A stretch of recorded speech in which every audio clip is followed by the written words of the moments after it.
Hello， 欢迎收看《狗狗讲哈味》，我是敏华。今天来到新竹横山，这里风景优美，生态保留非常完整。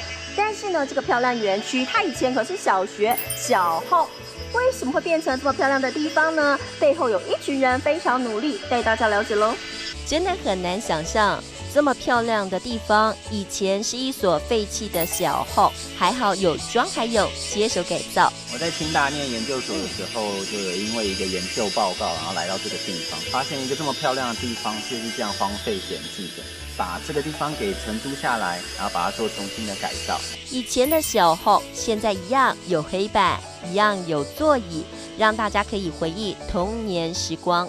这里以前也是漫画大师刘星星的母校，所以还有一个专属的教室。庄凯勇还打造专属台三线的特色餐点。帮你放天草冷面哦。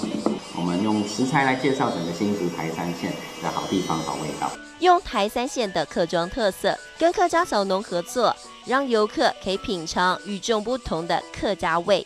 不过特别的是，这里还是一个鲁瓤改手材。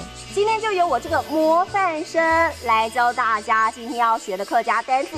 今天要学的就是露营，露营就叫做鲁瓤。今天跟着我们的 Peter 一起学咯。Peter， 鲁瓤。鲁瓤。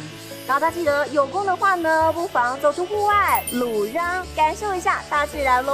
都台自然下，享受鲁瓤改乐趣，真的是很不错的体验。而庄凯勇还会带游客走走步道，来一场生态教学，让游客收获满满。今天跟着敏华一起来到这间原本是废弃的小学，现在变成是露营的场地，真的是很棒的活化再利用哦。重点是我们学到新的词，来复习一遍吧。来看到第一个词就是小学，小学，小学。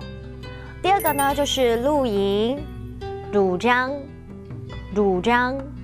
第三个，来学到一整句话哦。来看到这句话就是在大自然下享受露营的乐趣。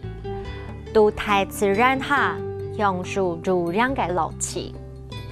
都台自然下享受露营的乐趣。